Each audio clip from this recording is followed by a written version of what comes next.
Tuesday afternoon. It feels like it should be Friday. Back home and in the backyard, drinking gin and juice. I can't tell you how great this stuff is. Give it a try. Snoop and Dr. Dre don't screw around.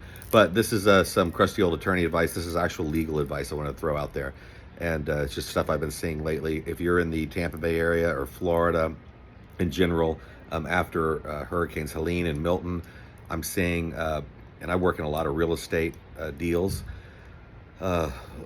seeing a lot of houses that are coming up on the market that are listed as newly remodeled.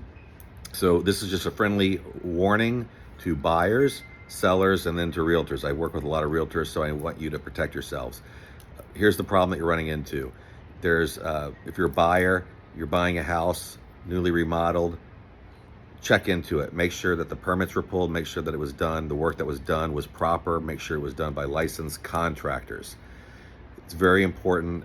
Getting permits around here, this is the Tampa Bay area that I'm talking about, has been a struggle, to say the least, for a lot of people. So if you find a place and it's been completely remodeled, odds are there's some potential problems with that. It could be where somebody pulled an owner's permit and did a bunch of work themselves. So just check it out, because it could be a really big problem down the road if you've got a house that has unpermitted work or work that was done not up to code or not by licensed contractors. For the sellers out there, I've talked to people who are like, oh, I pulled an owner's permit, they're letting me do that, and I just remodeled the house and I'm gonna sell it. If you pull an owner's permit, you are not a licensed general contractor. You're allowed to act as a contractor for that owner's permit, but for all the work that's done, electrical, plumbing, HVAC, you have to have licensed contractors do that work. People are doing it themselves, putting it on the market, saying, oh, I had a permit, no big deal. It is a big deal. And if there's a seller, you can get sued down the road, and you're going to end up paying attorney's fees for your own attorney. You're going to pay attorney's fees to the person who's suing you, and they're going to win if you fail to disclose this type of stuff. Realtors, if you're a realtor and you've got some house that you're listing and it's been completely remodeled, find out, make sure that the permits were done, make sure that the work that was done in the house was up to code and was done by licensed contractors, because there's nothing more than that an attorney would like to see than a realtor having some type of knowledge of a condition for a property that wasn't disclosed, because realtors and the brokers have E&O insurance, and so attorneys like to sue when there's insurance there.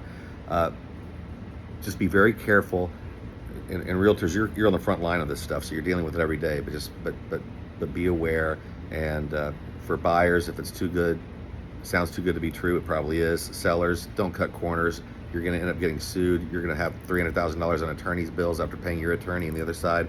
So be smart, be careful.